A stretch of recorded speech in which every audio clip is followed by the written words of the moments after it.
Presiden Amerika Serikat, Donald Trump, mengguncang dunia dengan keputusannya untuk mengenakan tarif 25% pada Kanada dan Meksiko. Tak hanya kedua negara itu, pemerintahan Donald Trump juga mengumumkan, akan mengenakan tarif tambahan 10% pada barang-barang China mulai tanggal 1 Februari tahun 2025, dan Presiden menandatangani keputusan menjadi undang-undang, sehingga halaman baru dibuka dalam perang dagang Amerika dan China.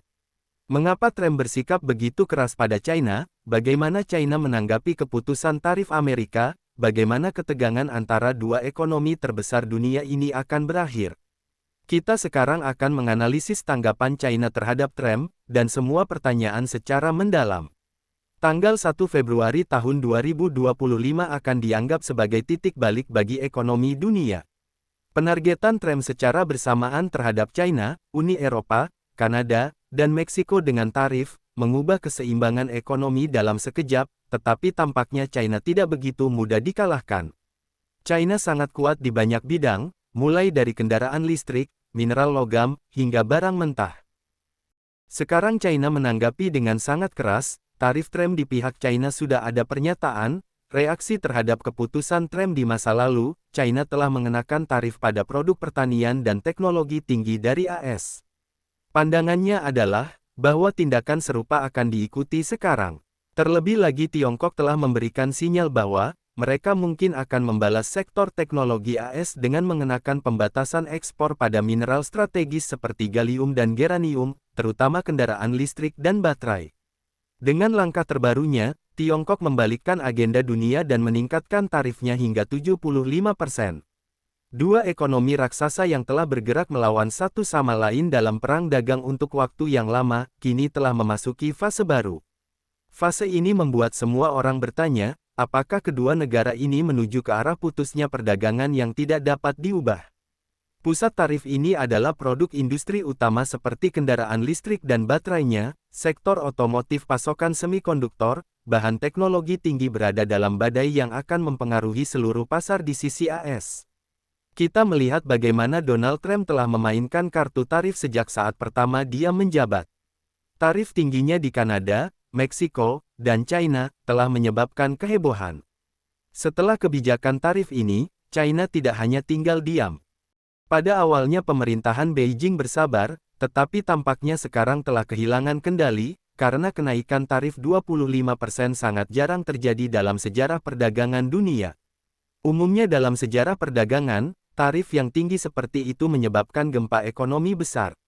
Ini adalah tanda yang jelas bahwa perang ekonomi dapat meningkat.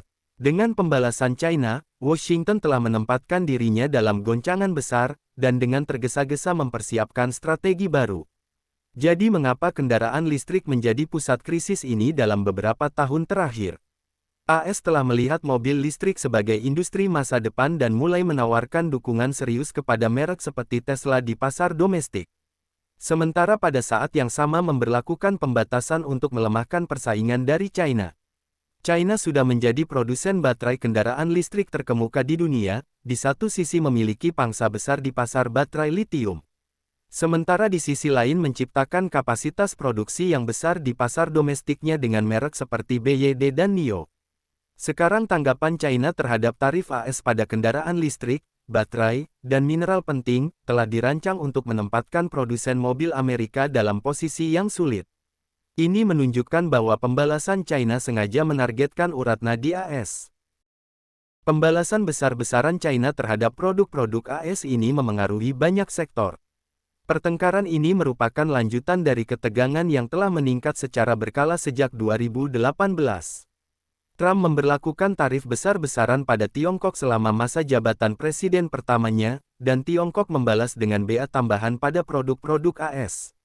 Pertengkaran ini, di mana tidak ada pihak yang mundur, telah berkobar lagi. Peraturan yang menonjol dalam pembalasan baru Tiongkok, termasuk tarif 10% untuk batu bara, dan gas alam cair, yang diimpor dari Amerika Serikat dan tarif 15% untuk minyak mentah.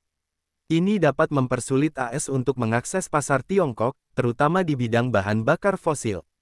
Tiongkok adalah importir batu bara terbesar dunia. Beijing juga telah mengumumkan tarif 10% untuk truk pick-up impor AS, mobil besar, dan mesin pertanian. Tiongkok berusaha mengurangi ketergantungannya pada impor, sebagai bagian dari strategi untuk meningkatkan produksi dalam negeri, dan ketahanan pangan. Pajak ini juga sebagai langkah untuk melindungi dan memberi insentif kepada produsen mesin dalam negeri. Langkah yang paling menonjol adalah posisi Tiongkok dalam kontrol ekspor pada 25 jenis logam langka yang penting. Tiongkok menyumbang sekitar 90% dari pangsa global dalam produksi olahan logam-logam ini. Banyak di antaranya penting untuk peralatan militer dan sektor teknologi tinggi. Pembalasan tarif Tiongkok terhadap Amerika semakin mengobarkan api perdagangan yang sudah mendidih, banyak bidang akan terpengaruh, inflasi yang lebih tinggi, biaya produksi yang tinggi, dan pertumbuhan global semakin lambat, semua itu adalah hasil yang potensial. Tentu saja kedua pemimpin tampaknya berniat untuk tidak mundur. Kita melihat bagaimana ketegangan terjadi secara internasional dan mengguncang ekonomi global. Semoga konflik ini tidak akan meningkat terlalu banyak. Terima kasih telah menonton, subscribe channel ini agar tidak ketinggalan info menarik lainnya.